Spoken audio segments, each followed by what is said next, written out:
Meantime, the new jobs report is the latest topic of discussion in the heated race to the White House. Joining us now live is NTD's Iris Tao, who's at Trump's rally in Milwaukee, Wisconsin. Good evening, Iris. With just 4 days left before Election Day, both Trump and Harris are campaigning here in Wisconsin as they're crisscrossing through key battleground states. Trump is set to take the stage right behind us here in Milwaukee at 8 p.m. local time, and earlier in Michigan. Trump was urging people to vote, saying everything they've been fighting for the past 4 years comes down to the next 4 days. He said, no, this is the biggest game of all. This is 1,000 times. You know, what we're doing is 1,000 times bigger than the Super Bowl. It is. And both Trump and Harris are seeking to appeal to voters in the important so-called blue wall states, which include Michigan, Wisconsin, and Pennsylvania. And these states are union and manufacturing heavy, and they used to be more reliably Democratic until recent years. And Trump is now seeking to recreate his success back in 2016, where he busted through these blue wall states and won all 3 of them. But recent polling has shown that both candidates are now razor thin in their margins. And now we talked to some voters earlier today at a polling location here in Milwaukee. We asked them about what issues they care about the most and how they predict how Wisconsin will vote. You know, border control is an issue. Women's right to choose is a very important issue for me. It was razor thin last time. I think it's going to be the same, go down to the wire again this time. Did I like how the last 4 years went? No.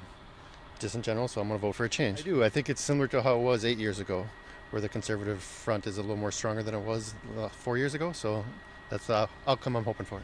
Meanwhile, Trump is seizing on the latest jobs reports, which shows that only 12,000 jobs were added to the U.S. economy in October. That's significantly lower than the expected number of 120,000 jobs, and it's the lowest record in 4 years. And Trump has been blaming it on Kamala Harris's economic policies, and he also says that the U.S. manufacturing is in recession. The Biden White House is stressing that the latest lower than expected job growth stems from the fact that there were 2 hurricanes, Hurricane Helene and Hurricane Milton, as well as recent strike activities.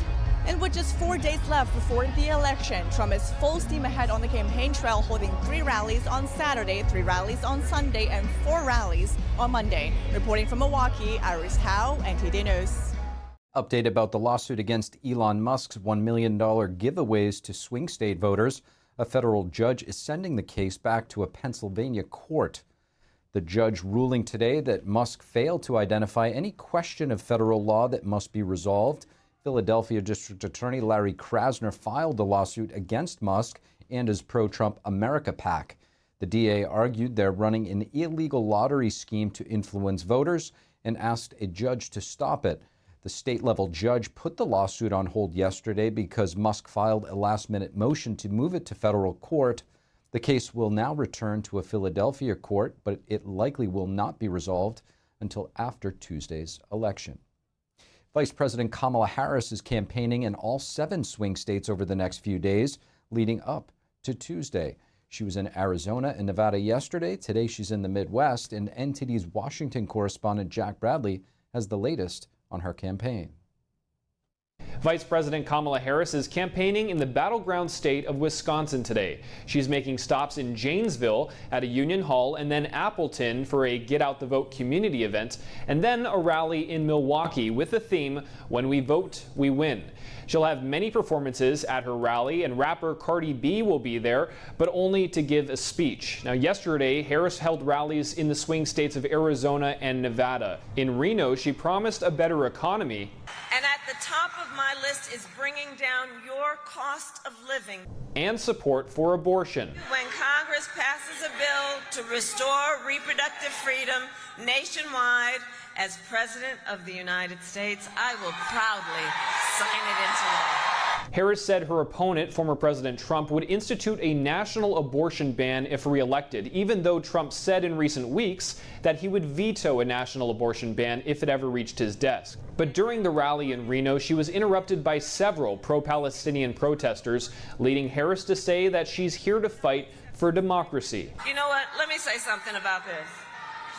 We're here because we're fighting for a democracy on the issue, for example, of freedom of choice. That's okay. That's all right. That's okay. That's all right. You know what?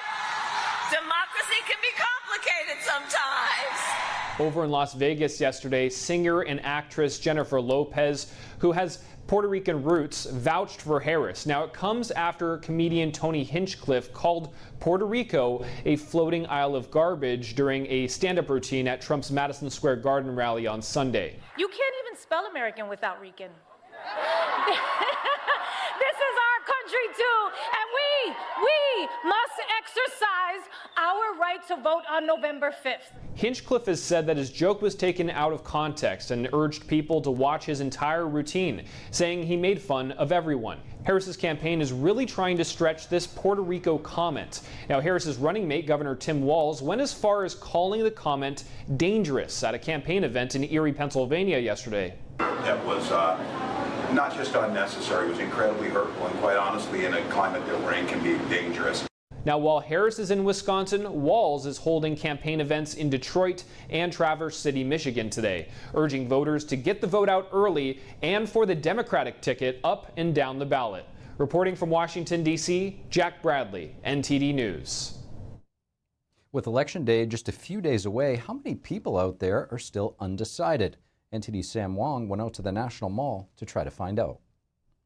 Have you made up your mind in this election? I have. And tell us who you're voting for. I'm voting for Trump. Oh, yes. Anyone but Trump, I'm afraid to say, because Trump is such a divisive person. We're voting for Donald Trump. Just the economy is so much better when he was in control. Peace by strength. I have made up my mind in this election. I actually early voted for Kamala. Donald Trump, his policies, and his track record with the economy. I decide on Kamala. I'm a member of the union, so vote your job. I've decided I'm a Trump guy just for the economy, and then also for being, I'm pro-life. There's things that she is doing that I'm not a fan of, and then there's things that I'm not a fan of him, but then there's things that I hear of him that could be great things. I'm torn. I'm really torn. I'm going to go for Kamala Harris. She's someone that I can look up to as an example of what it means to be a black woman. She also went to Howard, so, you know, I go to Howard too. Kamala Harris. Treat everyone with respect and love everybody. That's all I got to say. Do you know anyone who's currently still undecided? I don't.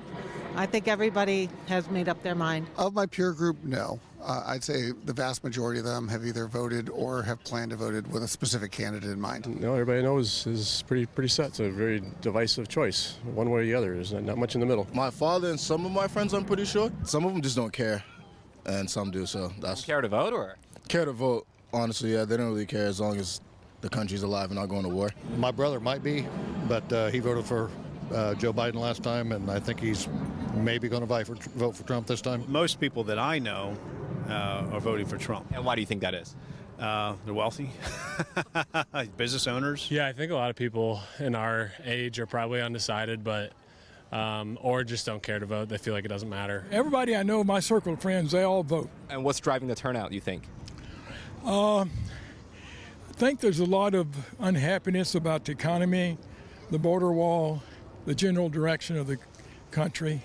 Recent polling averages show Trump leading Harris in the battleground states of Pennsylvania, North Carolina, and Nevada. Pennsylvania has 19 electoral votes and Arizona has 11. Joining me now to discuss how recent changes in state law and the electorate could affect results coming in on election night is Republican Arizona State Senator Ken Bennett. Ken, great to have you with us. Thank you, Steve. Good to be with you. Ken, Arizona, obviously a very critical swing state this time around. Your state has gained over 62,000 naturalized citizens, legal citizens since 2020, who cite inflation, the economy, government leadership as their top issues. According to the National Partnership of New Americans, this is who polled this, what impact do you think this new part of your electorate is going to have on this election? Well, I think right now it's tipping a little bit towards Trump in Arizona. I don't think that, this new 68,000 are all going one way or the other. I think it's just very, very close, and it's going to be, 51-49 or 52-48. It's going to be 2 or 3 points. And I think the new voters coming in are equally split as well. Ken, a judge has ordered the release of a list of either 100 to 200,000 registered voters who may not have verified their citizenship How might this affect Arizona's, tight races both locally and nationally? I don't think this group is going to make much difference because to in this group, you had to have had a driver's license issued to you by the state of Arizona before 1996. I actually may be this group, but we don't know yet because the Secretary of State's office was ordered to release the list by Monday at noon, just before Election Day. So um, in 1996, the electorate of Arizona was even a little more heavily Republican. So, and the Supreme Court has already ruled that these somewhere between 98,000 and a little over 200,000 voters that are in this category are allowed to vote the full ballot, not just for the federal offices. So these are longtime Arizonans who had a driver's license before 1996, moved or did something that should have required them to show proof of citizenship after a law was passed in 2004 that kind of exempted everyone before 1996. But these are longtime Arizonans. I think the vast majority were citizens then and still are, of course. So I don't think this group is going to make the difference. But it will be kind of an insightful release on Monday as to who's in this group, and I might be one of them. Ken, your state, Arizona, is home to roughly 400,000 Native Americans, very large Native American population. This demographic could be pivotal in this election. I want to play a clip and get your reaction. It's going to be a very close vote in Arizona. And I think the potential that Native people have in this election to change the outcome is going to be really interesting. I mean, if you think about 2020, where the state was carried by Joe Biden by only 10,000 votes, in that election there was about maybe 60,000 Navajo voters. That goes to show and say, it says a lot about how powerful the Native vote will be in this state. Ken, 400,000 is no small number, especially in a state that is decided by tens of thousands. What are the top concerns for Native Americans in your state? And whose policies do you think are resonating with them the most? Well, I think their concerns are the same as most other Arizonans: the economy, the border, safety, inflation. They want to be able to have hope and confidence that tomorrow or next week or next year is going to be a better situation for their families than it is right now or has been in the past. And so I think Vice President Harris is going to continue to have to battle against the kind of deterioration in some of those areas that has occurred. And we've had high inflation in Arizona. The border has allowed so many people to come through Arizona that it's not just a border issue. There's things going on, fentanyl and crime and everything, statewide and even countrywide. So I think our Native American population has similar concerns to the rest of the population in Arizona and are pretty much equally divided. But as your numbers indicate, they clearly have enough numerically to make the difference. Ken, I want to talk to you about the issue of split ticket voting. I think for a lot of people that follow politics, it's somewhat fascinating and maybe perplexing at times. Right now, polling is suggesting that Trump may win your state of Arizona, while Republican Senate candidate Kari Lake may lose, not polling quite as well. What factors do you think are driving voters to split their tickets? Well, I think there's the personality of each candidate. And Trump obviously has his persona, and people understand the importance of the position of president. A Senate candidate is 1 out of 100, but one of our two. But I talked to quite a few Republicans who say, I'm voting for Trump, but I can't vote for Lake. And it's a variety of different reasons, but I think some of it has to do with some of the statements that she made back in 2022 and or early in this campaign that kind of offended maybe some of the McCain Republicans, the Jeff Flake Republicans, the the mainstream Republicans that, again, when Republicans in Arizona only have about a 3.5% advantage for Democrats, and there's as many independents. We're 34% Republican, 34% independent, and 31% Democrat. So with only a 3% edge, it doesn't take much for a Republican down ballot ticket. And I know the Senate's not very far down the ballot, but if you offend a few groups of Republicans that might otherwise, be voting for Trump, but struggling with you, it doesn't take much to all of a sudden have a split result.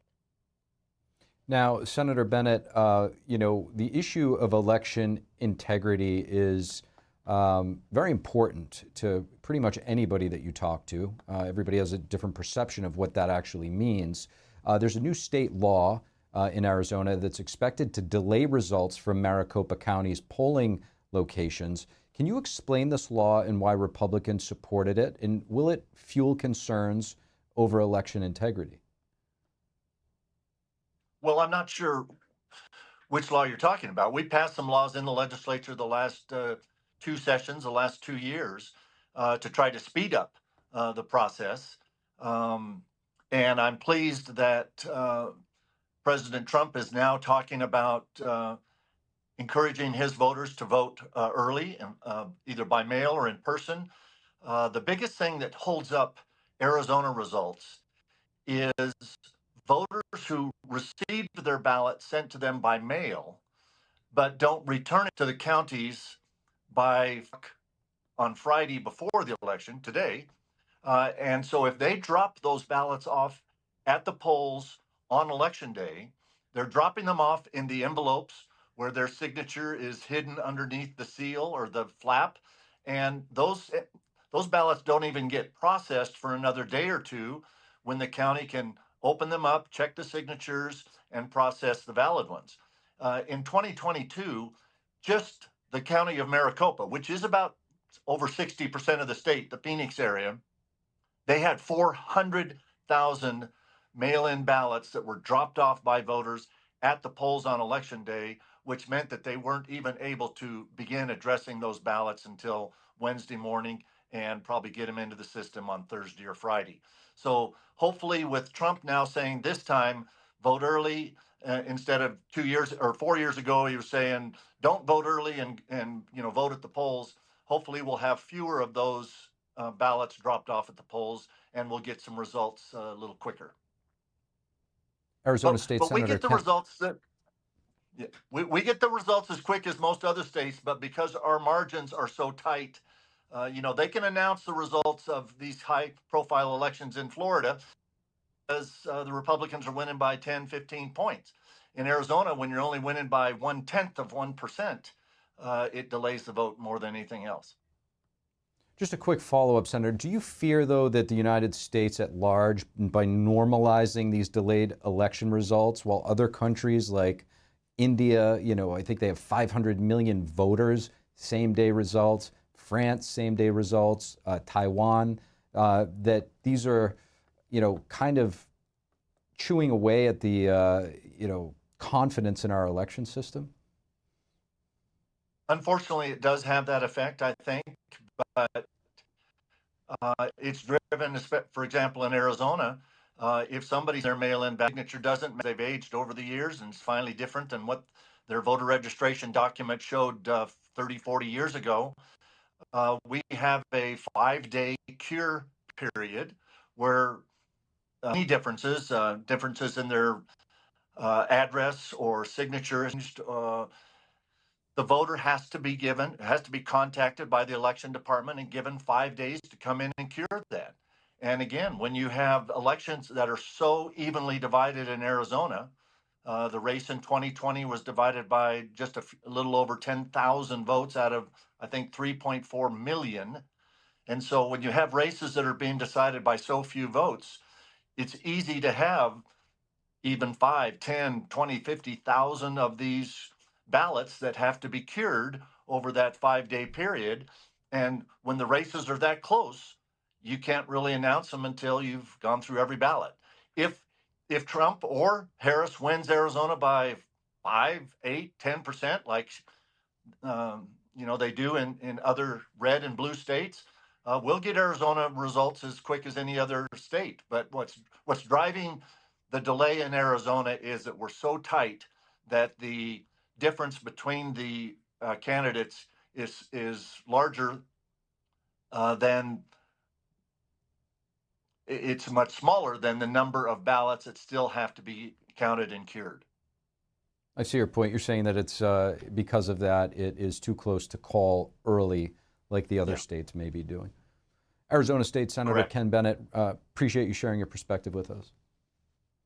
Thank you, Steve. Thank you for watching the Capitol Report. If you want to see our full broadcast, check us out at epochtv.com.